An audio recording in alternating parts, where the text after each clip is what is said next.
오늘 이 시간에는 제가 금요 기도회 때 나누었던 하나님께서 바람을 일으켜 주셔야 합니다 라는 제목의 말씀을 다시 한번 전하며 함께 은혜 받고자 합니다. 사도행전 27장에 보면 바울이 다른 죄수들과 함께 배를 타고 로마로 호송되어 가던 중에 큰 태풍을 만나 배가 결국 파손됩니다. 그런데 하나님께서 배에 타고 있던 276명 모두의 생명을 지켜주셔서 그들은 모두 육지까지 헤엄쳐 나오게 됩니다.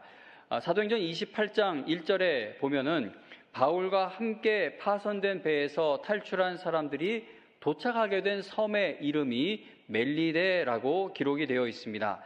사도행전 28장 1절부터 10절에는 바울이 멜리데 섬에서 독사에게 물렸지만 아무런 상처도 입지 않았던 사건과 그 섬의 추장인 보블리오의 집을 방문하여 열병에 걸린 추장의 부친을 고쳐주는 사건 등이 기록되어 있습니다. 바울은 멜리데 섬에서 약 3개월을 머물렀는데 그곳이 좋아서 머물렀던 것은 아니고 항해가 가능해질 때까지 추운 겨울을 그 섬에서 지낸 것입니다. 겨울이 지나고 이제 초봄이 찾아왔을 때 바울은 다시 로마를 향해서 떠나게 됩니다. 이제 그 내용이 바로 우리가 읽은 본문에 나오고 있는데 사도행전 28장 11절 12절 다시 보시면 석 달 후에 우리가 그 섬에서 겨울을 난 알렉산드리아 배를 타고 떠나니 그 배의 머리 장식은 디오스 구로라 수라구사에 대고 사흘을 쉽게 말하면 3일을 있다가 라고 말씀합니다. 멜리데 섬을 떠난 배, 즉 바울의 일행은 이탈리아 시칠리아 섬의 동남쪽에 있는 수라구사라는 항구 도시에 도착해서 3일을 머물게 됩니다. 바울이 로마로 곧장 가지 않고 수라구사에서 3일 동안 머물러야 했던 이유는 바람 때문이었습니다. 당시 사람들이 타고 다니던 배는 지금처럼 엔진으로 움직이는 배가 아니라 바람의 힘을 이용해 항해하는 배들이었습니다. 돛을 내리고 바람을 힘입어 항해하는 배들이었죠. 배가 가고자 하는 방향으로 바람이 불어줘야 항해를 할 수가 있는데 그 바람이 멈춰버린 것입니다. 그래서 원하는 바람이 불어올 때까지 수라구사 항구에 정박해서 3일 동안을 기다려야 했습니다. 3일 후에 다시 바람이 불자 바울 일행은 수라구사를 떠나 이탈리아 남부에 있는 아주 중요한 항구 도시인 레기온이라는 곳으로 가서 또 하루를 머물게 됩니다. 레기온에 들러 하루를 더 머물게 되었던 것도 바람 때문이었습니다. 다음 목적지로 가기 위해 필요한 남풍이 불지를 않고 있었기 때문에 레기온에서 또 하루를 멈춰서 바람이 불기를 기다린 것입니다. 그러다가 남풍이 다시 불자 또다시 이동을 하게 됩니다. 본문 13절에 보면 레기온에 이르러 하루를 지낸 후 무엇이 일어납니까? 남풍이 일어나므로 이튿날 보디올에 이르게 되었다라고 말씀합니다. 레기온에서 바람이 불기를 기다린 지 하루 만에 남풍이 불기 시작했는데 그 바람이 얼마나 순조롭게 불었는지 레기온에서 출발한 다음 날 보디올에 도착하게 되었습니다. 레기온에서 보디올까지의 거리는 약 325km 정도가 된다고 하는데 서울에서 목포까지가 한 340km 정도 되는 것을 생각해 볼 때 이 거리가 꽤 먼 거리이죠. 당시 배가 정속으로 항해를 한다면 오늘날처럼 고속정 이런 게 있는 게 아니고 그 당시에 배가 정속으로 항해를 한다면 레기온에서 보디올까지 4일이나 5일 정도 걸리는 거리인데 남풍이 얼마나 잘 불어왔는지 325km나 떨어져 있는 보디올까지의 그 먼 길을 이틀 만에 항해를 하게 된 것입니다. 바울이 배를 타고 로마를 향해 가는 이 모습을 보면서 우리가 깨닫게 되는 중요한 사실 중에 하나는 아무리 좋은 배가 준비가 되어 있고 또 항해하는 동안 먹을 음식을 아무리 잘 구비를 해 놓았어도 바람이 불어오지 않으면 다음 목적지까지 갈 수가 없다는 것입니다. 그러나 바람이 잘 불어오면 다음 목적지까지 수월하게 가게 되는 것이죠. 바울이 배를 타고 사명을 감당해야 하는 그곳을 향해 나아가는 이 모습을 보면서 그리스도인의 인생을 생각해 보게 됩니다. 우리의 인생의 바람을 주관하시는 분은 하나님이시죠. 하나님께서 성령의 바람, 은혜의 바람, 응답의 바람을 보내주셔서 우리를 계속 밀어주시지 않으면 우리의 노력과 의지만으로는 하나님께서 맡기신 사명을 감당해야 하는 다음 목적지까지 갈 수가 없게 됩니다. 하나님이 돕지 않아도 다 성공하는데요 라고 할 수도 있는데, 하나님이 주신 사명을 감당하는 것이 인생의 목표가 아니라면 잘 가는 것처럼 보이겠죠. 그러나 하나님이 가라고 하시는 그 로마까지 가기 위해서는 하나님이 일으켜 주시는, 하나님이 보내시는 그 바람을 반드시 우리가 필요로 하게 된다는 겁니다. 아무리 튼튼한 배를 준비하고 목적지를 확실하게 정해 놓았어도 결정적으로 하나님께서 바람을 보내주시지 않으면 앞으로 나아갈 수 없는 것이 성도의 인생이라는 겁니다. 하나님께서 도와주셔야 그 다음 항구, 그 다음 목적지까지 갈 수 있는 것이죠. 교회는 인간의 뛰어난 계획과 노력만으로 항해할 수 있는 그런 단체가 아닙니다. 근데 많은 교회들이 그렇게 교회를 운영을 하죠. 그래서 이제는 교회가 거의 기업과 같은 형태를 이루고 있는 교회도 많고, 실력 위주로 사람들이 세워지는 교회도 많습니다. 나쁜 건 아니지만, 그러나 인간의 계획과 노력만으로 교회가 잘 운영된다면 그것도 심각한 일입니다. 왜냐하면 교회는 인간의 뛰어난 계획과 노력만으로는 항해할 수 없는 단체이기 때문입니다. 하나님께서 은혜의 바람, 부흥의 바람을 보내주셔야 다음 단계로 나아갈 수가 있습니다. 그래서 교회에서 중요한 직분을 맡은 분들일수록 교회가 다음 항구로 나아가야 하는 중요한 시점마다 예배와 기도의 자리에 나와 하나님께서 우리에게 바람을 일으켜 주시기를 간절히 함께 구할 필요가 있는 겁니다. 아무리 배를 완벽하게 준비해 놓았고 다음 목적지로 나아갈 모든 계획을 세워 놓았다고 해도 하나님께서 바람을 보내주시지 않으면 멜리데 섬이나 수라구사에서 계속 기다리고 있을 수밖에 없게 되는 겁니다.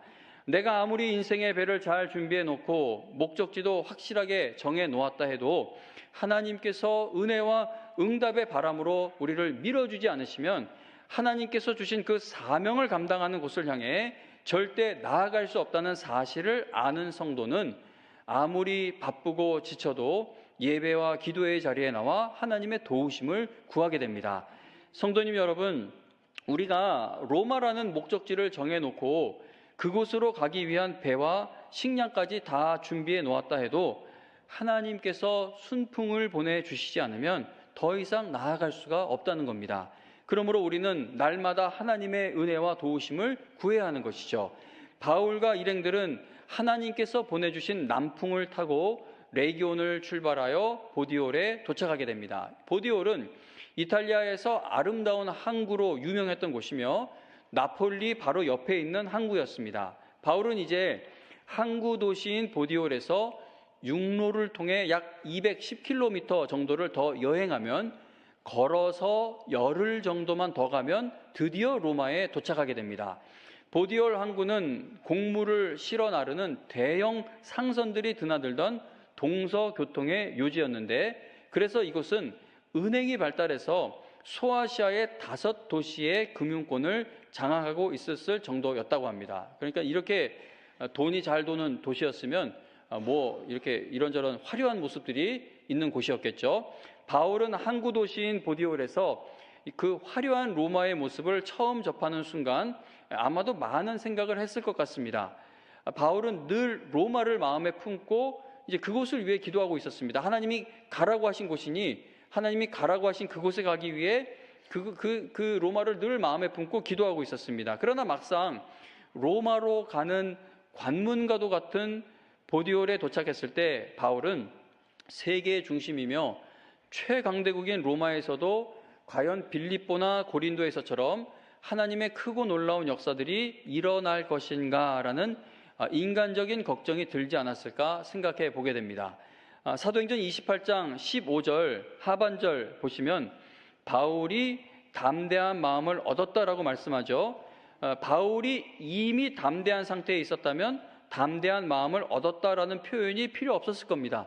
담대함이 없었기 때문에 담대함을 얻었다라는 것을 알려주고 있는 겁니다. 담대함이 흔들리고 있던 바울의 마음을 다 아시는 하나님께서는 그에게 힘과 용기를 주시기 위해 이제 믿음의 동역자들을 만나게 하십니다.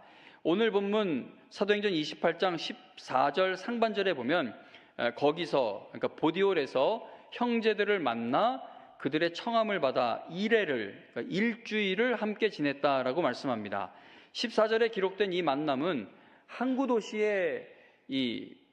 도시인 보디올에 도착한 바울이 전혀 예상을 하지 못하고 있던 만남이었습니다.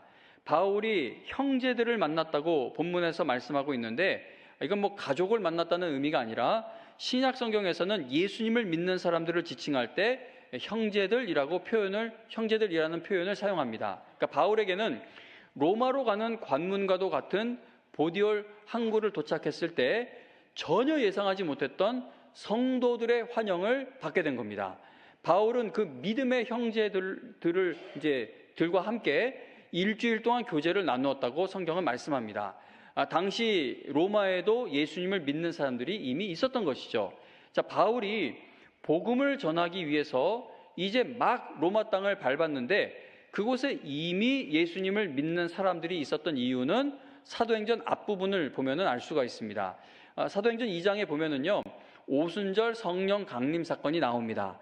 당시 여러 나라에 흩어져 살고 있던 유대인들이, 우리가 디아스포라 유대인들이라고 표현을 하는데, 여러 나라에 흩어져 살던 유대인들이 오순절이라는 절기를 지키기 위해 예루살렘으로 몰려들었습니다. 그런데 그때 마침 오순절 성령 강림 사건이 일어납니다. 이때 베드로는 그곳에 절기를 지키기 위해 여러 나라에서 모여든 유대인들을 향해서 예수 그리스도의 십자가 복음을 선포하게 됩니다. 그렇게 해서 베드로가 전해주는 복음을 듣고 예수님을 믿게 된 사람들 가운데에는 로마에서 온 사람들도 있었을 것입니다. 베드로의 설교 말씀을 듣고 예수님을 믿게 된 사람들이 이제 로마로 돌아가 복음을 전하게 된 것이죠. 그리고 사도행전 10장에도 보면 로마의 백부장인 고넬료가 베드로를 통해서 예수님을 영접하는 사건이 기록이 되어 있습니다. 고넬료가 로마 사람인데 베드로를 만나서 예수님을 영접하는 그 사건이 사도행전 10장에 기록되어 있습니다. 여러분, 우리가 예수님을 정말 믿게 되면 나 혼자 믿는 것으로 끝날 수가 없습니다. 그러니까 요즘의 세상에 보면 정말 맛있는 거 먹으면 혼자 못 끝내고 뭐 SNS나 이런 데 막 다 올리고 떠들지 않습니까? 정말 사랑하는 사람 만나면 그게 감춰집니까? 어느 정도는 감출 수 있을지 모르지만 사랑하는 마음이 지속되는 이상 그 감춰지지가 않아요. 그러니까 뭔가에 마음을 주고 마음을 빼앗기게 되면 그게 감춰질 수가 없는 것처럼 예수님을 정말 만나게 되면, 예수님을 정말 믿게 되면 나 혼자 믿는 것으로 끝날 수가 없게 됩니다. 반드시 주변 사람들에게 내가 믿는 예수님을 전하게 된다는 것이죠. 그러므로 베드로가 전한 그 복음을 듣고 예수님을 믿게 된 사람들과, 그리고 이 고넬료와 같은 사람들도 훗날 로마로 돌아가거나 로마를 방문하게 될 때 그곳에서 예수님을 전했을 것이 분명합니다. 그래서 바울이 로마에 도착하기 전에 그곳에는 이미 예수님을 믿는 사람들이 있었던 것입니다. 자, 이러한 교회의 역사를 보면서 우리가 깨닫게 되는 것은 교회는 하나님의 말씀을 바르게 듣고 깨닫는 자들을 통해 세워져 간다는 사실입니다. 만약에 이 오순절 성령 강림 사건 때 베드로의 설교를 듣고 그 사람들이 고향에 돌아가서 말씀을 전했는데 그 말씀을 통해 구원의 역사가 일어난 것을 우리가 생각해 볼 때, 그러니까 바울이 위대해서 교회가 세워져 간 것은 아니라는 것을 알 수가 있다는 것이죠. 이 교회와 성도의 소망은 어디 있냐? 하나님의 말씀을 바르게 듣고 깨닫는 데에 있다. 이 교회가 회복되고 부흥되고 주님의 영광을 위해 나아가는 힘을 어디서부터 얻을 수 있냐? 하나님의 말씀으로부터 얻을 수 있다라는 것을 우리가 이러한 역사의 사건을 통해 깊이 생각해 보게 됩니다. 로마에서도 이미 복음을 전한 사람들이 있었고, 그리고 바울이 로마에 도착하기 전에 그가 쓴 편지가 로마에 먼저 도착해 있었습니다. 과거에 바울이 고린도에서 목회하고 있었을 때 주후 57년경에 로마에 있는 성도들에게 편지를 써서 보낸 적이 있죠. 바울이 로마 성도들에게 먼저 보냈던 그 편지가 바로 그 유명한 로마서입니다. 그래서 로마에 있던 성도들은 바울의 얼굴은 몰랐지만 편지인 로마서를 통해 이미 바울을 알고 있었습니다. 그렇게 해서 바울을 알고 있던 성도들이 이제 바울이 로마에 온다는 소식을 전해 듣고는 보디올 항구까지 마중 나간 것입니다. 보디올 항구에서 로마까지는 육로로 한 210km 정도 됩니다. 사도 바울이 드디어 로마에 입성한다는 소식을 들은 성도들은 바울을 환영해주고 또 맞이하기 위해 그 먼 거리를 여행해 온 것입니다. 그런데 바울은요, 이런 사실을 전혀 모르고 있었죠. 바울이 온갖 어려움을 겪으며 목숨이 위협받는 일들을 견뎌내며 보디올에 도착해 보니 믿음의 형제들이 그를 환영할 준비를 해놓고 기다리고 있었던 겁니다. 바울이 그 형제들과 일주일 동안 교제를 나누며 나 혼자가 아니었구나. 하나님께서 믿음의 동역자들을 이렇게 미리 다 준비해 놓으셨구나라고 생각하며 다시 힘과 용기를 얻게 됩니다. 담대함을 얻게 됩니다. 그리고 바울이 보디올 항구에 도착해서 믿음의 형제들과 교제했다는 소문이 퍼지면서 또 다른 믿음의 사람들이 몰려와 더 풍성한 만남을 갖게 됩니다. 15절에 보면 그곳, 그러니까 로마의 형제들이 우리 소식을 듣고 앞비오 광장과 트레이스 타베르네까지 맞으러 오니 바울이 그들을 보고 하나님께 감사하고 담대한 마음을 얻으니라 라고 말씀합니다. 바울이 로마에서 형제들, 즉 성도들을 만나 담대한 마음을 얻게 되었다라는 것은 앞서 말씀드렸던 것처럼 그가 그 성도들을 만나기 전까지는 마음에 두려움이 있었다는 것을 의미하죠. 어떤 두려움인지는 구체적으로 성경에 기록되어 있지 않으니까 모르겠어요. 그런데 제가 생각해 볼 때는 로마라는 세계 초강대국 최고로 힘센 나라에 들어갈 때 거기서 복음을 선포해야 하는 사명이 있는 것을 생각해 볼 때 여러 가지 생각이 했을 거예요. 왜냐하면 바울은 지금까지 쉽게 복음을 전한 적이 없죠. 늘 진짜 너무 이렇게 좀 과장되게 표현한 게 아니라 바울은 정말로 죽을 고비들을 넘기며 복음을 전했던 사람입니다. 그런데 로마로 들어가서 복음을 전해야 한다고 했을 때 여러 가지 생각이 있었을 거예요. 그런데 이 성도들을 만나기 전까지는 그런 복잡한 마음이 있었을지 몰라도 성도들을 만나고 교제를 통해서 담대한 마음이 회복됩니다. 바울의 마음을 아시는 하나님께서 그에게 믿음의 성도들과의 만남을 통해 다시 용기를 얻게 해 주신 것입니다. 하나님께서 바울에게 믿음의 형제들을 만나도록 인도하신 것은 그에게 바울아, 너 혼자가 아니야. 로마에도 내가 세워놓은 신실한 일꾼들이 있고 너를 도와 복음 사역을 할 사람들이 분명히 준비되어 있으니까 바울아 힘내라 라고 위로해 주시기 위함이라고 저는 그렇게 생각하고 믿습니다. 신앙생활에서 성도의 교제는 정말 중요하죠. 성도의 교제는 정말 중요합니다. 그래서 모여야 돼요. 코로나 때 막 온라인 예배가 활성화되면서 몇몇 유명한 목사님들 중에도 앞으로 교회가 이제 이러한 예배 형태로 나가게 될 것처럼 그걸 긍정적으로 얘기하신 적이 있는데 그렇지 않습니다. 교회는 모여야 합니다. 교회에 상처받아서 가나안 안 나간다고 해서 가나안 그걸 거꾸로 읽어서 가나안 성도들 많이 계시는데 그분들 상처받은 건 정말 안타깝지만 아무리 힘들어도 모이는 자리로 돌아와야 합니다. 왜냐하면 신앙생활에서 성도의 교제는 너무나도 중요하기 때문이죠. 그래서 9월부터는 오후 예배를 저녁 예배로 바꾸려고 하는 것도 성도님들이 교회에서 이 예배 마치고 오후 시간에 이 좀 교제하는 시간을 가지실 수 있기를 바라기 때문입니다. 하나님께서는 성도들이 거룩한 교제를 통해 힘을 얻고 위로받게 해 주시기 때문이죠. 저는 바울이 믿음의 성도들을 만나서 담대한 마음을 얻게 되었다라는 것이 정말 깊이 이해가 됩니다. 왜냐하면 저 또한 믿음의 성도님들을 통해서 위로받으며 목회할 힘을 얻고 있기 때문입니다. 함께 예배드리는 여러분들, 성도님들, 함께 기도하시는 성도님들을 뵐 때마다 저는 새 힘을 얻는다는 것이죠.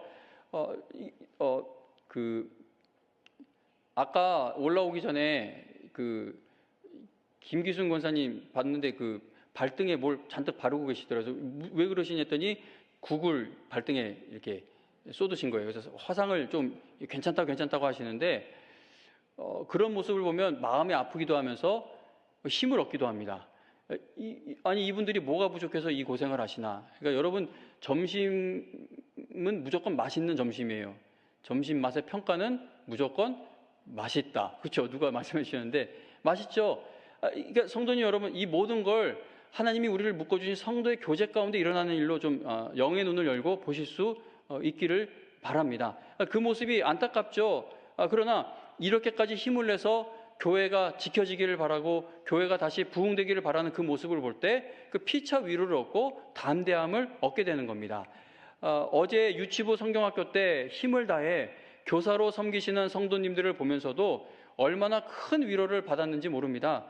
교사로 섬기시는 분들께서 어린 영혼들을 사랑하며 그 어린 영혼들을 섬기고 계시는 모습을 보며 저 역시 목회할 수 있는 힘을 얻게 되었습니다. 이제 성경학교 거의 마치는 시간에 제가 저 밑에 아래 1층 유리문 밖에 있었고 청년 여자 교사 한 사람이 서 있는데 이제 저쪽 유치부실에서 애 하나가 이렇게 막 오니까는 갑자기 하고서 아니 하루 종일 봤는데 또 와 하니까 또 애도 와 하는데 서로 와 하는데 어느 게 애 목소리인지 모르겠어요. 어쨌든 그리고 확 안아가지고 누가 보면 저 사람 자식인가 생각될 정도로 그렇게 안아주는 모습을 보면서 저도 담대함을 얻죠. 이렇게 교회 구석구석에 맡겨진 사명을 감당하는 이 성도들이 있구나. 나도 하나님이 나에게 맡기신 영혼들을 끝까지 안을 힘을 달라고 구하며 나가야 되겠다. 그런 담대함을 얻게 된다는 겁니다. 그래서 이 바울이 뭐 이 사람들이 돈을 줬겠어요? 무슨 권력이 대단한 사람들이 나왔겠어요? 아니면 뭐 인맥이 되어줄 사람들이 나왔겠어요? 예수님 믿고 있었으면 어려움 당한 사람들도 많았을 텐데 그 일주일의 교제를 통해 담대한 마음을 되찾았다는 겁니다. 오늘 본문 말씀을 보면 바울은 믿음의 성도들과의 교제를 통해 담대함을 얻게 됩니다. 우리가 주님 안에서 서로 격려하고 응원하고 받은 은혜를 서로에게 간증하며 서로를 위해 기도할 때에 우리도 바울처럼 담대한 마음을 얻게 될 줄로 믿습니다. 성도님 여러분, 하나님께서는 때에 맞는 만남을 통해 우리에게 담대한 마음을 주시며 우리를 인도해 가십니다. 아프신 분들 생각하면 정말 도망가고 싶어요. 이건 뭐 의사도 안 된다고 하는 걸 제가 뭘 어떻게 할 수 있겠습니까?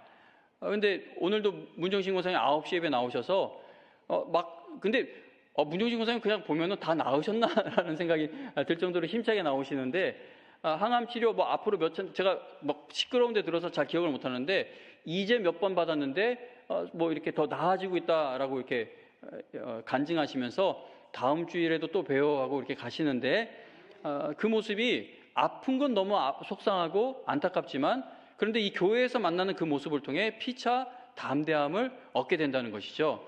그러니까 때에 맞는 만남을 통해 우리에게 담대한 마음을 주시며 우리를 인도해 가십니다. 그러나 이 놀라운 만남의 축복을 누구나 누릴 수 있는 것은 아니라는 겁니다.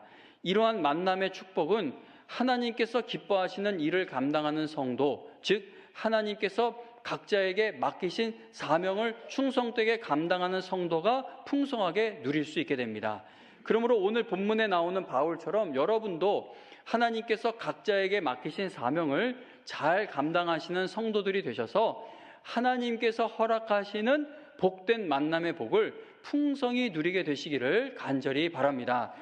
보디올 항구에 도착해서 믿음의 형제들과 일주일 정도 교제한 바울은 드디어 육로를 통해 로마를 향해 나아가게 됩니다. 본문 14절 마지막 부분을 보시면은요, 사도행전을 기록한 누가는 바울이 로마에 도착했다라는 사실을 강조합니다. 바울이 그토록 마음에 품고 꿈에 그리던 로마에 드디어 발걸음을 옮기게 되었다는 겁니다. 사도행전을 읽어보면 바울이 처음부터 로마로 가려고 했던 것은 아니었죠. 바울은 원래 소아시아에서 복음을 전하려고 했지만 성령 하나님께서 그를 막으시고 마게도냐 환상을 보여주시면서 그를 유럽으로 인도해 가셨습니다. 그래서 바울은 원래 계획에는 없었던 유럽으로 건너가 복음을 전하게 됩니다. 바울이 유럽에서 복음을 전한 이후 예루살렘에서 체포되어 어려움을 겪고 있을 때 성령 하나님께서 그에게 바울아, 네가 로마까지 가야 한다. 네가 로마에서도 복음을 전해야 한다라는 확실한 사명을 그에게 주시게 됩니다. 그렇게 해서 바울의 인생의 목표는 더욱 분명하게 로마로 향하게 됩니다. 바울이 로마에 오기까지 정말 수많은 어려움들이 있었습니다. 유대인들의 거센 방해와 핍박 때문에 도망도 많이 다녀야 했고 죽을 뻔한 위기도 많았고 정말 억울한 모함도 여러 말들도 들었고 감옥에도 여러 번 갇혔습니다.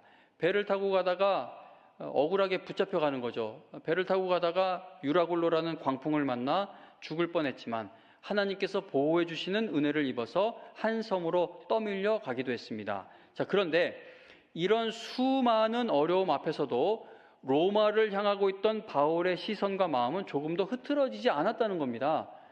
이게 얼마나 엄청난 일이에요. 교회 20년, 30년 열심으로 봉사하다가도 말 한마디 듣고 사명 놓아버리는 경우를 한두 번 본 게 아닙니다. 목사님 저도 그래요. 이렇게 은혜, 막 할렐루야, 아멘 이런 마음이 가득하다가도 저 계단 내려갈 때 내가 정말 듣기 싫은 소리 하나만 들어도 오늘 이렇게 힘있게 말씀 전한 게 어디로 다 빠져나가는지 싹 다 무너지기도 합니다. 말 한마디 들어도 사명 내팽개치는 것이 우리의 연약함일 때가 많은데 바울은 이렇게 수많은 어려움 앞에서도 로마를 향하고 있던 그의 시선과 마음이 조금도 흐트러지지 않았다는 겁니다. 바울은 어떤 죽음의 위협이 와도 풍랑을 만나도 그의 시선과 마음은 하나님께서 그에게 가라고 하신 그 로마를 향하고 있었다는 겁니다. 바울은 나는 무슨 일이 있어도 하나님께서 가라고 하신 그 로마로 가서 복음을 전해야 한다는 그 마음을 결코 잃지 않았다는 것이죠. 오늘 본문 말씀에 보면 그는 결국 로마에 도착하게 됩니다. 나침반을 아무리 흔들어도, 고장난 나침반이 아니라면 아무리 흔들어도 그 침의 양 끝은 언제나 N극과 S극을 정확하게 가리키는 것처럼 어떤 고난이 바울의 삶을 뒤흔들어 놓아도 그의 마음은 로마를 향하고 있었습니다. 자, 그러면 성도님 여러분, 여러분들의 인생에서 로마는 어디입니까? 지금 여러분은 어디를 향해 그렇게 열심히 나아가고 계십니까? 안타깝게도 세상 사람들과 똑같은 인생의 목표를 가지고 살아가는 성도들이 너무나 많습니다. 여러분의 생각과 마음에 항상 목표로 삼고 있는 그 로마는 무엇입니까? 내 인생에서 로마가 어디인가 하는 것은 너무나 중요한 일이죠. 하나님의 자녀인 여러분의 로마는 영혼 구원이 될 수 있기를 간절히 바랍니다. 내가 사업이 성공해야 하는 것도, 내 자식이 세상에서 잘 되어야 하는 것도 하나님이 그 영혼 구원 사명 맡기신 그걸 감당하기 위해서 해야 한다는 겁니다. 아직 예수님을 알지 못하는 가족들, 친척들, 친구들, 그리고 선교지에 있는 영혼들이 우리에게 로마가 되어야 한다는 것이죠. 주님께서 우리 모두에게 너희는 온 천하에 다니며 만민에게 복음을 전파하라. 오직 성령이 너희에게 임하시면 너희가 권능을 받고 예루살렘과 온 유대와 사마리아와 땅끝까지 이르러 내 증인이 되리라 라는 너무나도 분명한 사명을 이미 주셨습니다. 주님께서 바울에게 너는 반드시 로마로 가야 한다라는 사명을 주셨던 것처럼 하나님께서 여러분에게 맡기시는 로마라는 사명은 영혼 구원이라는 겁니다. 우리가 이 땅에서 하고 있는 일들이 다 달라도 우리 다 사는 것도 다르고 직업도 다르고 일주일 내내 다른 일들을 하다 모였죠. 하는 일들이 다 달라도 최종 목적지는 같아야 할 것입니다. 우리가 함께 목표로 삼아야 하는 목적지는 영혼 구원입니다. 한 영혼이라도 더 구원하고 그들을 믿음 안에서 살아가게 하는 것이 교회와 성도의 로마가 되어야 한다는 겁니다. 그리고 우리에게 로마가 되어야 할 것이 또 하나가 있는데 그것은 바로 예수님을 닮아가는 삶입니다. 우리가 아무리 많은 일들을 이루고 또 이루어도 내 신앙과 인격이 예수님을 닮아가지 않는다면 그것은 하나님께서 원하시는 로마로 가고 있는 것이 아닙니다. 하나님의 자녀된 성도들에게 하나님께서 주신 로마는 영혼을 전도하는 것과 예수님을 닮아가는 것입니다.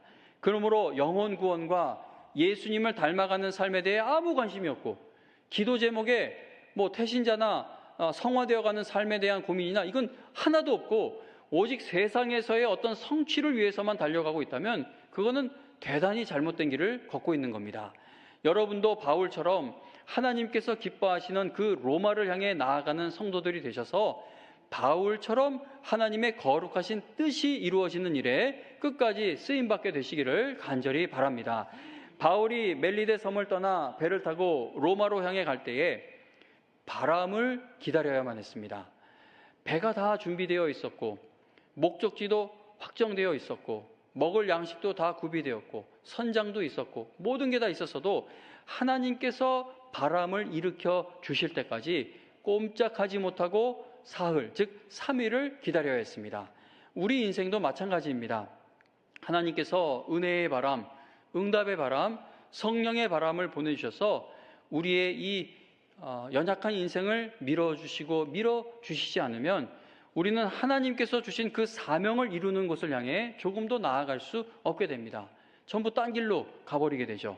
그러므로 늘 하나님 앞에 겸손히 나아가 하나님의 은혜와 도우심을 구해야 할 것입니다. 하나님께서 이 영광교회에 바람을 일으켜 주시기를 기도하는 직분자들이 되셔야 할 것이고, 그리고 내가 받은 이 귀한 직분 위에 하나님께서 보내시는 그 바람이 임하기를 간구하는 직분자들이 되셔야 한다는 겁니다. 하나님께서 바울을 인도하시는 모든 과정을 보면서 내가 가야 할 로마는 어디인가를 깊이 생각해보는 여러분과 제가 되기를 바랍니다. 내가 인생의 목적지로 삼아야 할 그 로마가 어디이며 내 인생의 배는 지금 어디를 향해 이렇게 열심히 가고 있는가를 확인해 보자는 것이죠. 하나님께서 우리 모두에게 주신 로마, 즉 우리의 사명은 영혼 구원과 성화되어가는 삶입니다. 하나님께서 가라고 하시는 그 사명의 땅을 향하여 나아갈 때 여러분도 바울처럼 하나님께서 허락하시는 놀라운 만남의 복과 하나님의 놀라운 능력을 경험하게 되실 줄로 믿습니다. 말씀을 마쳐야 하는데 원로 목사님 얘기를 조금 드리고 싶은데 시간이 갈까봐 이렇게 망설이는 마음으로 섰는데 아주 짧게 말씀을 드리자면 하나님이 바람을 일으켜 주신 것이죠. 그러니까 매번 한국에 들어오실 때는 이제는 지난번 간 게 마지막이었던 건가 생각을 하다가 또 어디서 바람을 일으키셔서 또 그곳으로 가게 하시는데 엊그젠가 또 연락이 왔어요. 86세 되신 분인데 장로님이신데 뉴욕에 계시는 장로님이 갑자기 느닷없이 1만 달러를 보내주셨다는 겁니다. 그러니까 역시 저는 생각이 좀 달랐던 게 10,000달러가 왔으면 장남인데 나한테 뭐가 좀 떨어지나라는 거를 0.01초 정도 생각을 해봤는데 아니나 다를까 다시 걷다가 다 쏟아 넣으시더라고요. 왜냐하면 원로 목사님에게 로마는 하나님이 가라고 하신 곳은 그곳이기 때문입니다. 근데 성도님 여러분, 하나님이 끊임없이 채우셔도 뭐 자식들이나 뭐 원로 목사님 본인이 돈을 버는 건 아니죠. 그러나 제가 이 말씀을 드리는 것은 86세 뉴욕에 살고 계시는 장로님이 하나님의 사역에 바람이 되어줄 줄, 순풍이 되어줄 줄 누가 상상할 수 있고 생각할 수 있겠습니까? 하나님께서는요, 사명을 감당하려고 마음을 품고 그 사명 감당하기에 내가 부족하고 사명을 감당해야 되는데 바람이 불지 않아 멈춰있는 것을 애통해하는 성도와 교회들을 반드시 불쌍히 여기셔서 바람을 일으켜 주신다는 겁니다. 그러니 성도님 여러분, 여러분들의 앞으로의 날들이 뭐 부자가 될지 가난하게 될지 끝까지 건강하실지 병이 드실지 모르겠어요. 근데 인생의 어떤 희노애락 가운데 앞으로 계시든지 하나님 나에게 주신 그 로마로 가기를 바랍니다 라고 기도하며 나아갈 때 하나님이 그곳까지 갈 수 있도록 때에 맞춰 성도, 교우들을 담대함을 얻게 하는 교우들도 보내주시고 그렇게 순풍을 보내주실 줄로 믿는다는 겁니다. 하나님께서 우리에게 맡기신 영혼 구원과 예수님을 닮아가는 그 귀한 사명을 감당하기 위해 힘차게 전진해 나아가고 계시는 여러분 모두에게 하나님께서 순풍을 일으켜 주셔서 하나님의 뜻이 이루어지는 일에 끝까지 귀하게 쓰임받게 되시기를 주님의 이름으로 축원합니다.